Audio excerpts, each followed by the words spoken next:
Grace and peace, fam. I hope everybody is doing great today. Staying blessed and not pressed, right?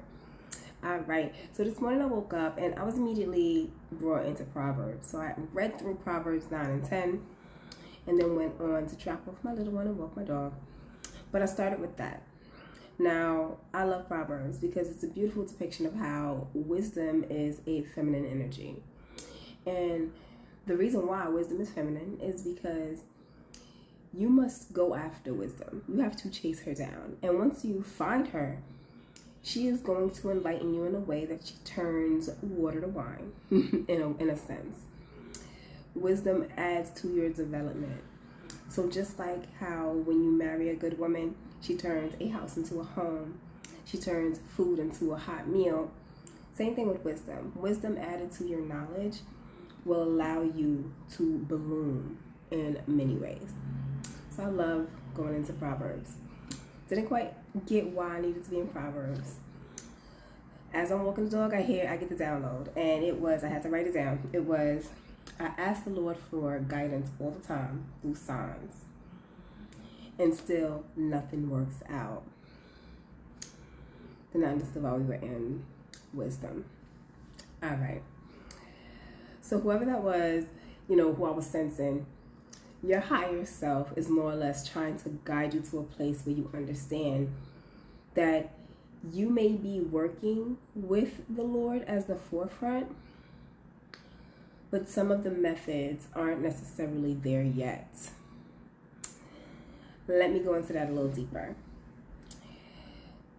Sometimes you'll ask the Lord for signs, but you won't wait for the sign to be presented. There's been plenty of times where, my earliest walks where I would ask the Lord, hey, show me this, right? And I feel like I didn't see it. And then a day or two later, after I've already made a decision, the sign is shown and I'm like, oh, so that was a no. Yes, this happens very often. A lot of times we give too much credit to the enemy, saying that these no's, oh, the enemy is trying to stop me. You can have planned something out all the way through, dotted all your I's, crossed all your T's. It should work out. And then it does not. And a lot of times we'll blame the enemy for the fact that it does not, giving them way too much credit. Think about it. We all know of at least one person, even if it is a child, where they don't care what type of attention they get, as long as you give them attention. That is the enemy. So when you say, oh, it didn't work out, the enemy's working against me, sometimes you're giving him credit for things that he has no hand in, and he's just like, that's right. Keep me relevant. And it ain't even the case. Sometimes it is God telling you no. And that's not a bad thing, because rejection sometimes is protection. Can you imagine saying you wanted $1 million home, having it, but not being able to supply for that $1 million home and then losing it? God will protect you until you are ready for what you actually are looking on. You may have dotted all your I's, crossed all your T's, be ready to go for this thing. And the Lord is like, your resilience needs a little bit. You need to build more, understanding of the situation. How do you plan on balancing it out with your lifestyle? Sometimes we miss areas, and because we think that we were so clear, it should go. And sometimes it's not. Sometimes you need to wait. Sometimes, let's say even in, home ownership, there are times where property values skyrocket, where you may have done all your research, you know exactly where you want to go. This may not be the time for you to buy the property that you want. So the Lord will say no to you sometimes.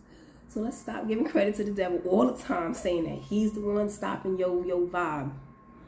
Sometimes that no is coming straight from source, and it is to protect you. So that's where trusting comes from. Now, the other thing I was getting to was sometimes you ask for signs and you give them to yourself. I don't know who that's for, but it must be relevant. Sometimes we ask for signs and we give them to ourselves. Let me explain. Now, if you are someone who says, oh, Lord, let me know if this is a good time for me to take out this loan to start putting toward my new business. If it's a good time to do it, Lord, let me see a Rolls Royce today. Now, if that was your request from the Lord, and you know that your neighbor across the street owns a Rolls Royce and it's always parked in front of the house, you know whether or not that is not a sign from God. That is a sign from you, and you want it to be from God. If you say, hey, listen, Lord, I want to see, some puppies. And sometimes in the morning when you're walking around, you walk past a pet shop, they sometimes have the puppies out, sometimes they don't. And today they happen to have the puppies out. Sometimes that that guidance isn't necessarily coming from the Lord. That guidance may just be coming from you. So learning how to be wise enough to allow the Lord to present to you what he needs to present is going to be very important. Getting into Proverbs helps a lot because it gives you a very good understanding as to how to carry yourself when it comes to applying knowledge, applying wisdom coupled with your knowledge, especially when it comes to spiritual work. It may seem like a lot of what we do here on earth has to do with what your hands can do. A lot of spiritual work goes into all of this, even before you begin to do work on your own. And the Lord requests for us to not lean in our own understanding. He will map out a plan for you. And that plan is going to be way more efficient than the one you came up with. Because not only is he going to map the plan out, he's going to clear all of the burdens, the hardships, and everything in front of you so that as you walk in toward it, it is going to succeed in a way that he has planned for it to do so. So trusting the Lord is very important. There are a lot of times where you'll succeed in some endeavors and you'll think that that is the Lord allowing you to succeed. And in all actuality, the devil gave you the blessing. Oh yes, he gives blessings too, because sometimes he knows that the blessings can weaken you easier than the hardship would. So be on the lookout for those things too. Sometimes you'll think that the Lord gave it to you and he did not. The devil gave it to you so he could watch you fail. And when we think we're succeeding and things start to go downhill, we're caught in I don't understand. Everything was going great and it was perfect. Sometimes the timing is not there. All right? So I definitely will say get into some Proverbs. It really will help strengthen your understanding as to how to guide yourself toward wisdom and through it, so that you can apply it in a way that is going to net you the most success internally. I'm gonna do this right here. I got some errands. All right, so I hope you guys stay blessed, and I will hit you with another one. Peace, love, and light.